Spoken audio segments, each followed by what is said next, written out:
Hey guys, Legendary Grimlock here, and today we're going to see if Leon Kennedy from Resident Evil could survive the horrible, horrible double island experience of Dead Island and Dead Island Riptide. When I mean horrible, I don't mean the game is horrible. I mean dear God, I mean being on that island, like just thinking about the concept of it, it would actually be the worst experience possible, especially Riptide, because you really don't have a safe space or a safe place to really go there. There's nothing but infected, and it's still fresh if you guys look at it. But anyway, how strong is Leon? Now, Leon is able to go toe-to-toe and absolutely manhandle Ganondoses. If you guys don't know, Resident Evil 4 actually states that the Ganondoses are superhuman, which is absolutely ridiculous. They might actually think I would consider them metahuman because, again, they are far above the likes of, I guess, superhuman level capabilities. They might be like super soldiers, if you get what I mean here. But Leon is able to one-shot them consistently throughout the entirety of Resident Evil 4, whether it's the remake or the original one. Again, I think the original one is a lot scarier in my opinion. But yeah, these guys are able to push boulders together, and Leon is able to one-shot and kill a massive group of them.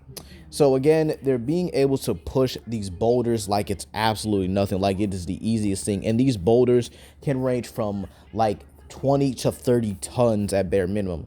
So you could probably say Leon is in that range here, and possibly much higher, considering the sheer fact that he's able to go toe-to-toe with Chris Redfield, which, as you guys can see here, bro just punted this giant boulder like it was nothing. And let's not forget, he's able to harm Wesker, who can tank missile fire. Absolutely ridiculous here. And he's also going toe-to-toe with what's his name? I think it was hold on, wait, I'm trying to see what the name was. Craner. Was it Craner? Yeah, I think it was Craner, right? Craner was basically like a super enhanced superhuman. All right, he was like enhanced to the point where he could also one shot he could also one shot Ganondoses like it's absolutely nothing, like it's Tuesday. He could one shot these Ganondoses like they were Tuesday. And again, remember, these guys are able to casually, and I mean casually, push boulders together, and he's able to one shot a large group of them.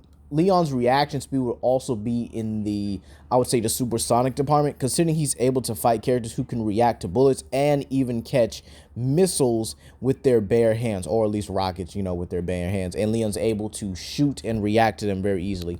So Leon would basically be, I would have to say, in the small building level department when it comes to it.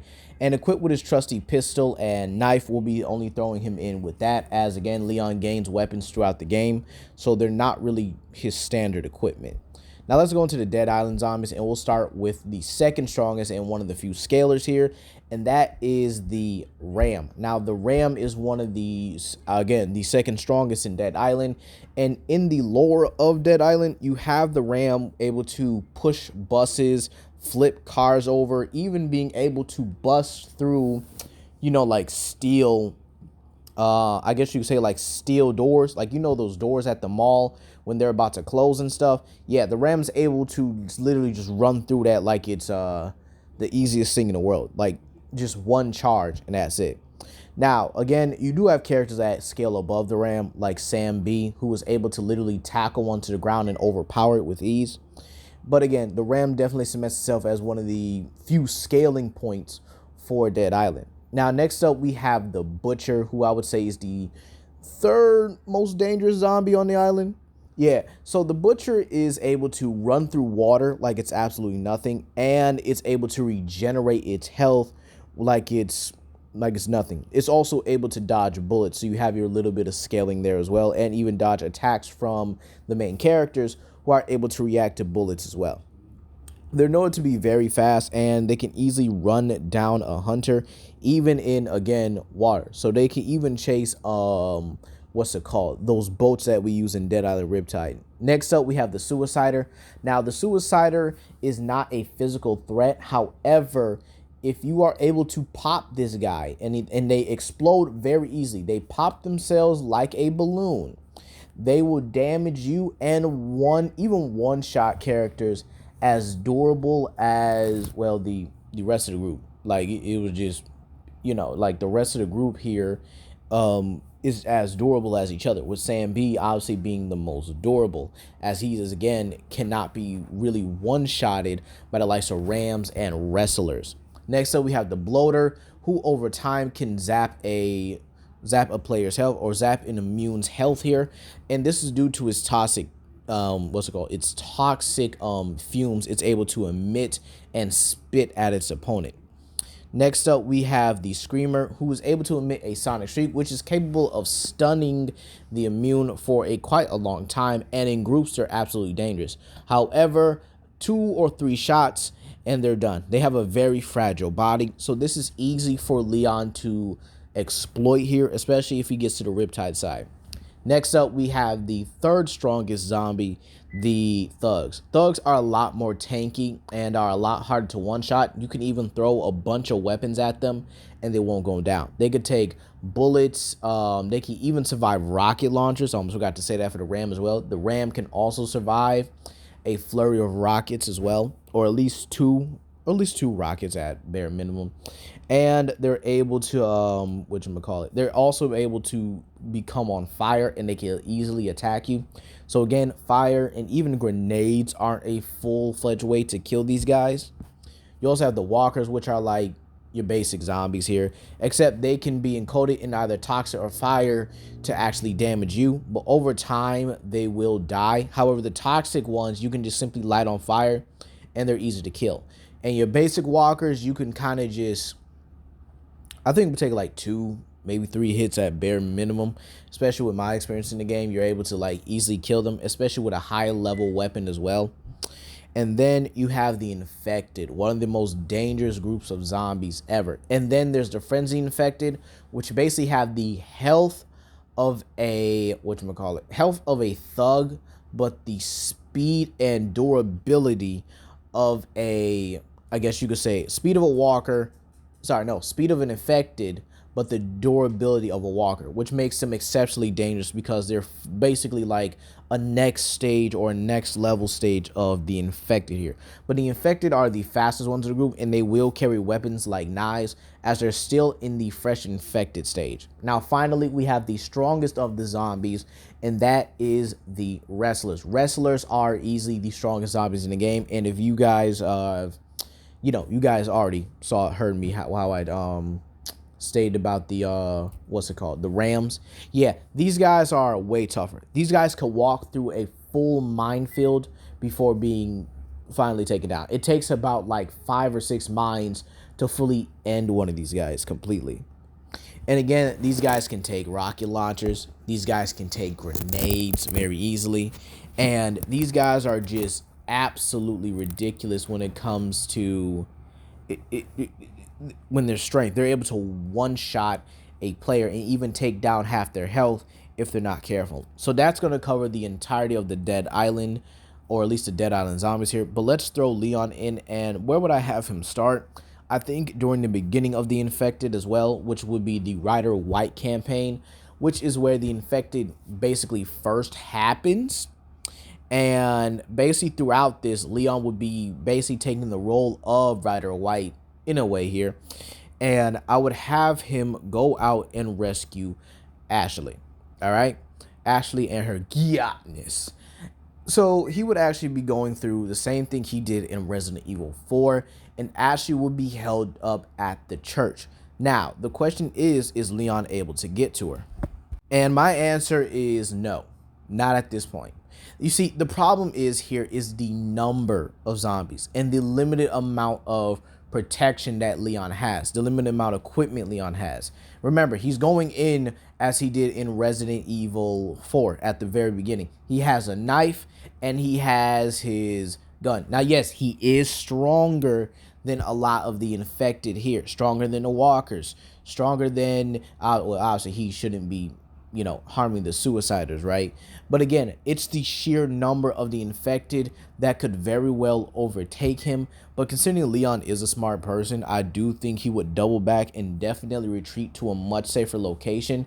And I do think Leon would probably make his way to the I think it's very possible for Leon to make his way to the beach at this point so that he could regroup himself and figure out what is really going on here.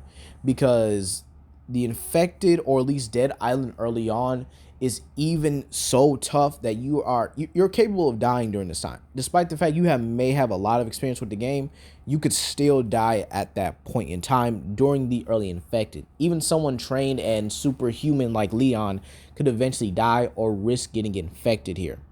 So I think Leon would definitely make his way to the lifeguard tower as it's one of the safer places on the island. And I think he would easily be able to clear out the zombies. Now, I do think at this time, maybe, you know what, let's just add it. We'll go through with the same Dead Island story for like Sam B, Peruna, Zayn, and Logan pretty easily here.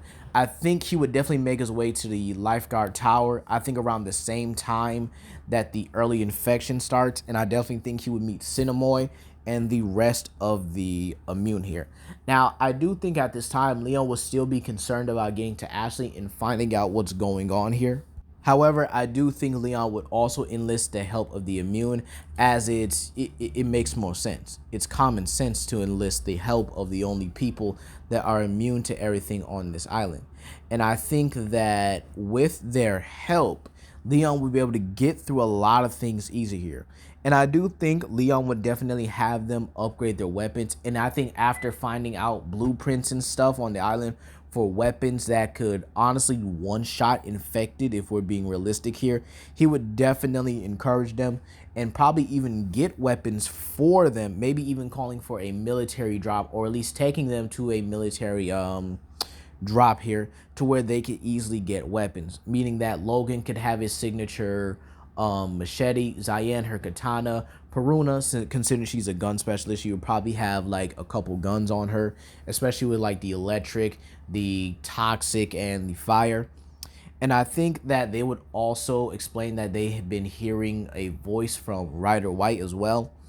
And over that, I think the game pretty much goes smoothly, and I think they would definitely make it to the church at this time and definitely be able to kill the ram pretty easily.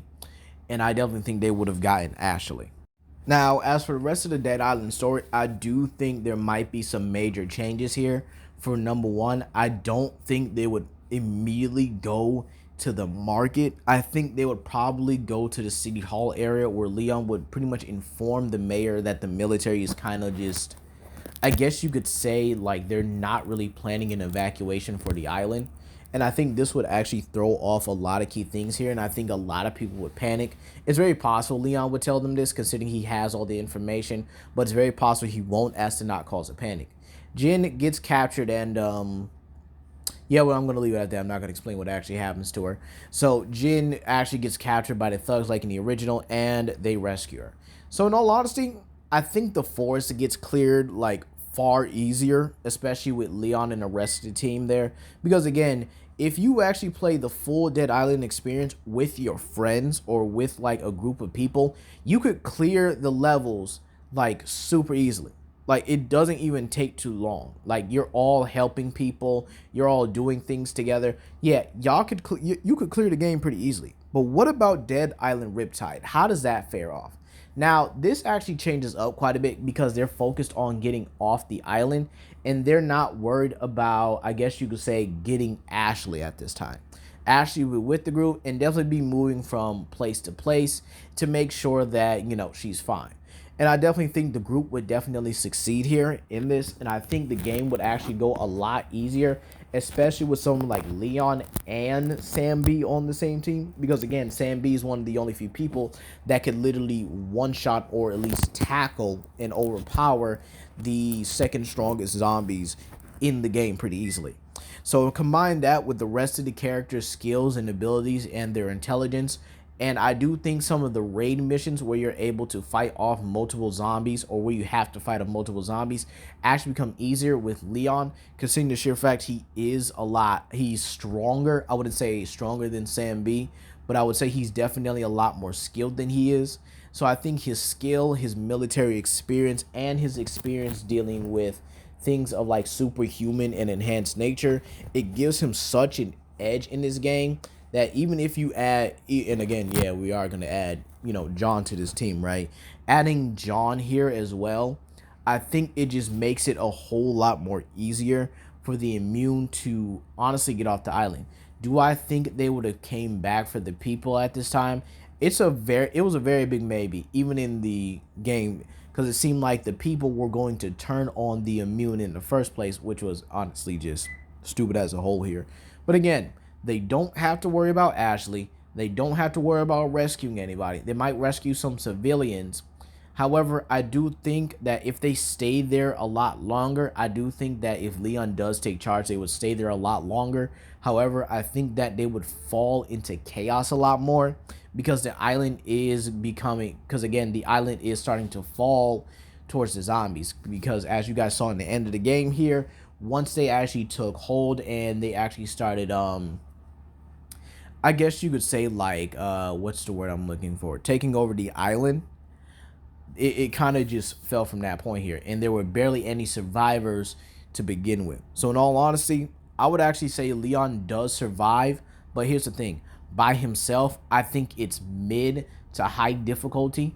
With the other characters, I think it actually becomes just a mid difficulty. But that's all I have to say here today, you guys. Please comment down below, like and subscribe and share it to your friends. This is Legendary Grimlock, and I hope you guys have a blessed day.